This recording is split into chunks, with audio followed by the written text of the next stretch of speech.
Ya, assalamualaikum. Halo adik-adikku semua. Selamat datang di channel pembelajaran kakak. Ya, adik-adik, apakah kabarnya hari ini? Saya harap adik-adik pada hari ini kabarnya selalu baik dan selalu diberi kesehatan oleh Tuhan Yang Maha Esa. Ya, adik-adik, pada hari ini kita akan belajar bersama-sama lagi, yaitu di kelas 3 tema 1 pertumbuhan dan perkembangan makhluk hidup, subtema 1 ciri-ciri makhluk hidup pada pembelajaran yang ketiga. Ya, bagaimana nanti pembelajarannya pada hari ini? Mari kita mulai bersama-sama.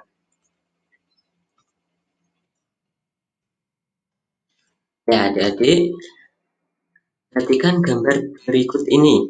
Ya, di sini ada beberapa gambar, yaitu ada Siti, Bapak Siti, dan Ibunya Siti. Nah, adik-adik, apakah kamu masih ingat dengan ciri-ciri makhluk hidup? Ya, adik-adik, di pembelajaran pertama dan pembelajaran kedua, kita sudah banyak belajar tentang ciri-ciri makhluk hidup. Nah, apakah adik-adik masih ingat dengan ciri-ciri makhluk hidup berdasarkan gambar berikut? Apa sajakah ciri-ciri makhluk hidup yang dapat kamu temukan dari gambar tersebut? Ya, nanti kita akan belajar menemukan ciri-ciri makhluk hidup dari gambar tersebut. Ya, jadi selanjutnya kita bisa menyimpulkan beberapa ciri-ciri makhluk hidup berdasarkan kegiatan-kegiatan yang ada pada gambar tersebut. Yang pertama, di sini ada ibu. Ibu menyiram tanaman. Nah, ibu menyiram tanaman ini membuktikan bahwa ciri-ciri makhluk hidup yaitu bahwa tumbuhan memerlukan air.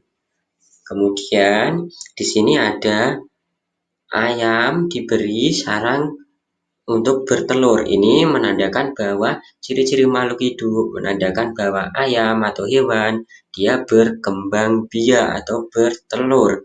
Kemudian pada gambar ini disebutkan bahwa Siti sedang memberi makan ayam.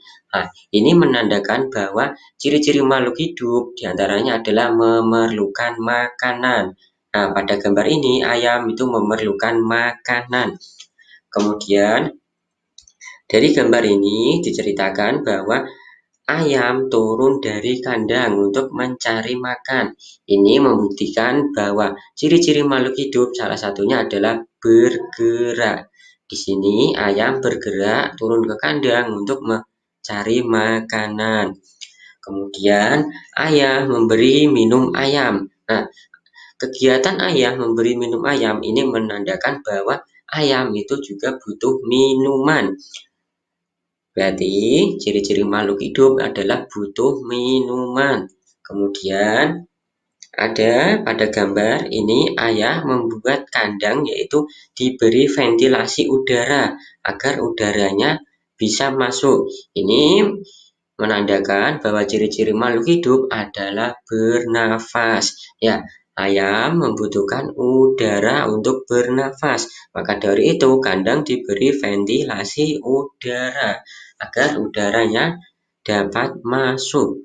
Ya, itulah ciri-ciri makhluk hidup yang bisa adik temukan berdasarkan gambar tersebut. Ya, selanjutnya adik-adik amatilah kedua gambar berikut ini. Nah, adik-adik nanti kita akan belajar mengamati gambar berikut. Kemudian mencari persamaan dari kedua gambar tersebut. Nah, apakah persamaan dari kedua gambar tersebut? Ya, persamaannya adalah manusia dan ayam sama-sama membutuhkan makanan. Nah, kita sebagai makhluk hidup itu sangat membutuhkan makanan. Hewan itu membutuhkan makanan. Kita manusia juga membutuhkan makanan. Maka di sini ada beberapa dua gambar, yaitu pertama keluarga Siti sedang makan bersama. Kemudian ayam juga sedang makan dengan anak-anaknya. Kemudian adik-adik ceritakan juga gambar tersebut berdasarkan ciri-ciri makhluk hidup yang telah kamu ketahui. Nah, kita belajar menceritakan kedua gambar tersebut. Nah, ceritanya adalah manusia dan ayam membutuhkan makanan. Manusia dan ayam juga berkembang biak dan tentunya mereka juga bernafas karena mereka makhluk hidup. Ya, manusia dan ayam dia sangat membutuhkan makanan. Selain dia membutuhkan makanan, manusia dan ayam dari gambar ini juga berkembang biak. Coba kita perhatikan dari ayam tersebut. Ayam ini berkembang biak dari induknya. Induknya kemudian bertelur, lalu menetas menjadi keluarlah ayam, anak ayam. Kemudian anak ayam tumbuh dewasa dan bertelur kemudian menetas kembali, yaitu menandakan bahwa ayam juga berkembang biak. Kemudian kita sebagai manusia juga berkembang biak. Ini keluarga Siti dulunya adalah hanya bapak dan ibu Siti. Kemudian mereka menikah dan melahirkan Siti. Nah, jadi dari kedua gambar tersebut manusia dan ayam sama-sama berkembang biak dan tentunya mereka juga bernafas karena mereka sama-sama makhluk hidup. Ya, adik-adik, salah satu ciri makhluk hidup adalah berkembang biak dan tumbuh. Ayam berasal dari telur yang menetas, kemudian menjadi anak ayam. Selanjutnya, anak ayam akan tumbuh menjadi ayam dewasa. Setelah dewasa, ayam betina akan menghasilkan telur kembali.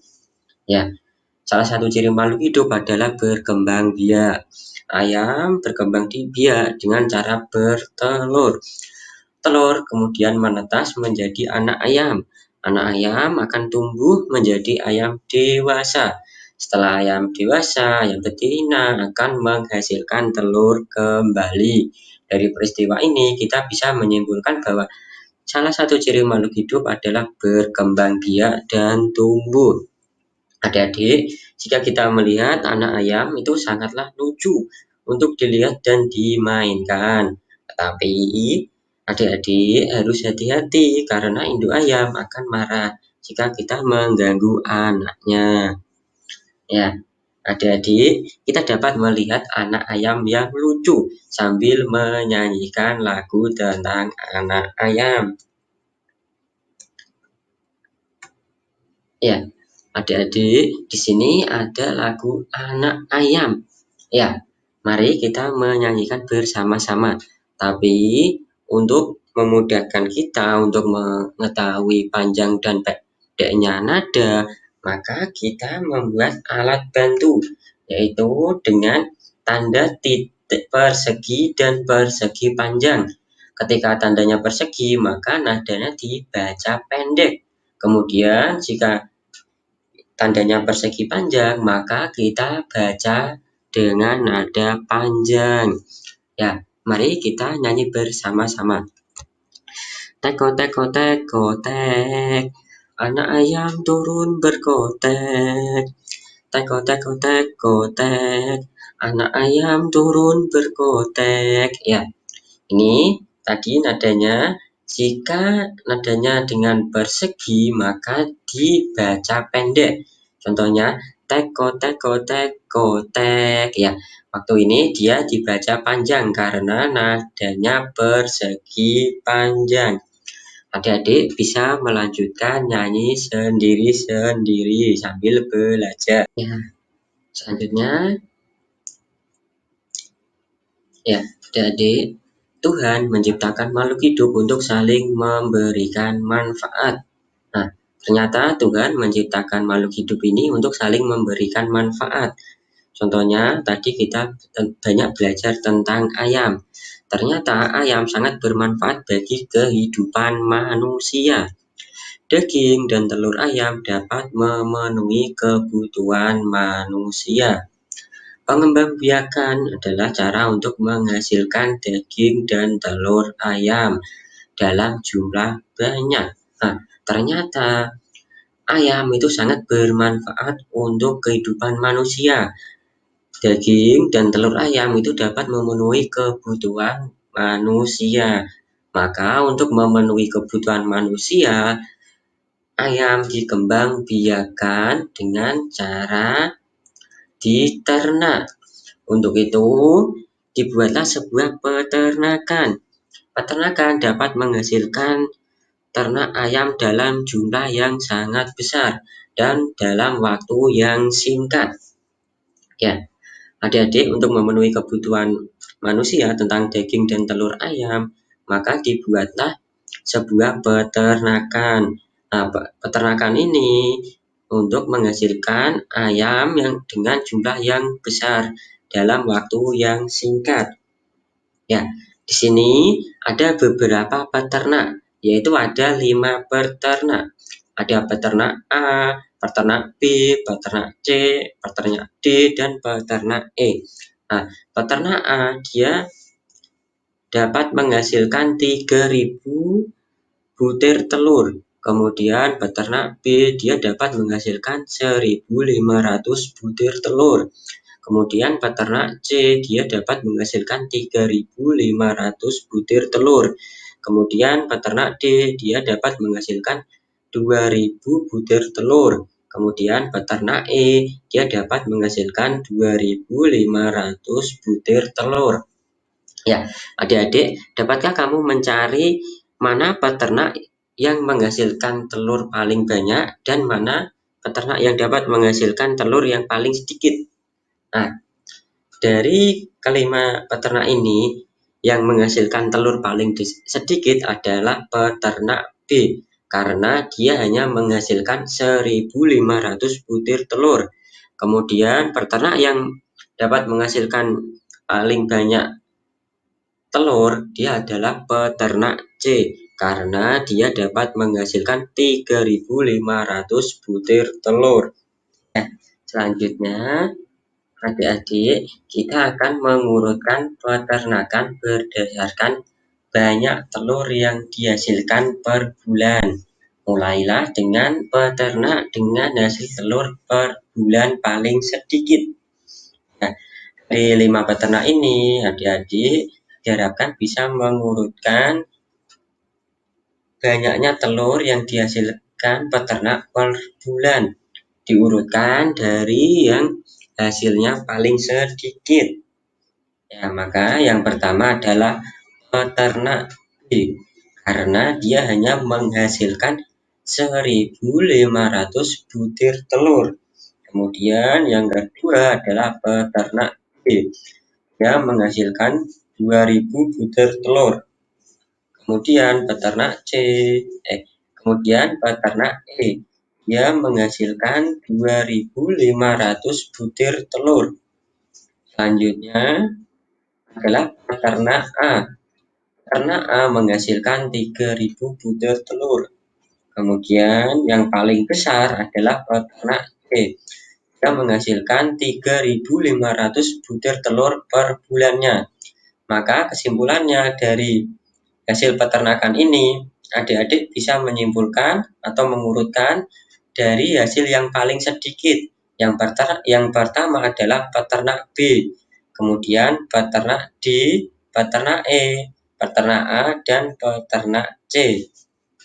Di mana peternak B menghasilkan 1.500 telur, peternak D menghasilkan 2.000 butir telur, peternak E menghasilkan 2.500 butir telur, peternak A menghasilkan 3.000 butir telur, dan peternak C dia menghasilkan 3.500 butir telur. Selanjutnya, adik-adik, masih ingatkah kalian dengan cara membaca nama dan lambang bilangan? Ya, pada pembelajaran sebelumnya kita sudah belajar membaca lambang bilangan. Masih ingatkah adik-adik? Ya, kalau masih ingat, coba pasangkan nama dan lambang bilangan dengan cara menghubungkan titik dengan garis.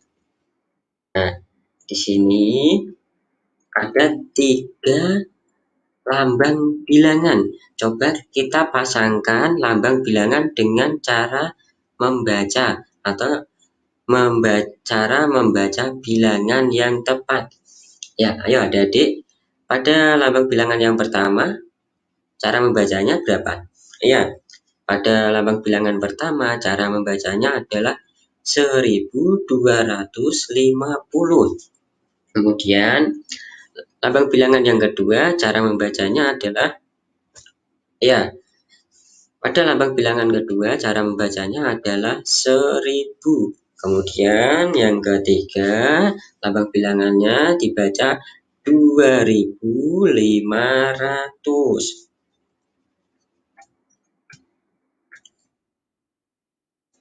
Ya, adik-adik, agar lebih mudah membaca bilangan, kamu juga dapat menggunakan aturan nilai tempat. Nah, contohnya di sini ada bilangan 1250. Maka kita bisa membuat tabel nilai tempat seperti berikut. Nah, di sini ditunjukkan bahwa lambang bilangan 1250 satuannya dia 0. Kemudian puluhannya dia 5, ratusannya dia ada 2, kemudian puluhannya adalah ribuannya adalah 1. Nah, angka 1 berada pada tempat ribuan sehingga dia bernilai 1000. Kemudian angka 2 dia berada pada tempat ratusan sehingga dia bernilai 200. Kemudian angka 5 dia berada pada tempat puluhan sehingga dia bernilai 50. Kemudian angka 0 berada pada tempat satuan sehingga dia bernilai 0. Ya, berarti lambang bilangan 1250 dia dapat dibuat tabel nilai tempat, yaitu angka 1 dia berada pada tabel ribuan. Kemudian angka 2 dia berada pada tabel ratusan. Angka 5 berada pada tabel puluhan. Kemudian angka 0 dia berada pada tabel satuan. Ya, setelah kita tadi berlatih menulis bilangan dengan tabel nilai tempat, sekarang kita berlatih mengerjakan soal. Cobalah menuliskan bilangan pada tabel nilai tempat. Pada latihan yang pertama, di sini ada lambang bilangan. Ayo adik-adik, bilangan ini dibaca berapa? Ya, bilangan ini dibaca 4750. Maka kita dapat membuat tabel nilai dengan berikut ini. Ya, 4750. Tabel nilainya yang pertama, satuannya adalah 0. Kemudian puluhannya dia 5. Ratusannya dia ditunjukkan adalah 7. Kemudian ribuannya dia 4. Di sini berarti ribuannya dia angkanya 4. Berarti bernilai 4000. Kemudian ratusannya adalah angka 7, maka dia bernilai 700. Kemudian puluhannya adalah 5, maka dia bernilai 50. Kemudian satuannya adalah 0, dia bernilai 0. Selanjutnya yang kedua, titik dibaca 8417. Nah, 8417, maka kita bisa menulis bilangannya. Ya, di sini ada angka 8, 4, 1, dan 7. Nah, ini dibaca 8417. Nah, untuk tabel nilainya kita bisa menulisnya seperti ini. Mana ribuannya dia ditunjukkan dengan angka 8. Kemudian ratusannya ditunjukkan dengan angka 4. Kemudian puluhannya ditunjukkan dengan angka 1. Kemudian satuannya dia ditunjukkan dengan angka 7. Sehingga dia dapat dibaca 8417. Nah, kemudian di sini ada titik-titik, dibaca titik-titik, kemudian tabel nilainya. Ya, yang pertama ribuannya ditunjukkan dengan angka 1. Ratusannya dia ditunjukkan dengan angka 0, kemudian puluhannya dia juga ditunjukkan angka 0, kemudian satuannya dia ditunjukkan angka 0. Maka untuk bilangannya dia bisa dituliskan seperti ini, 1, 0, 0, 0. Kemudian cara membacanya dia dibaca 1000. Ya adik-adik, demikianlah pembelajaran pada hari ini. Semoga video ini bisa bermanfaat untuk adik-adik sekolah dasar, khususnya di kelas 5. Semoga video ini bisa membantu untuk adik-adik yang sedang menjalani sekolah dari rumah. Demikian video ini saya akhiri. Wassalamualaikum warahmatullahi wabarakatuh.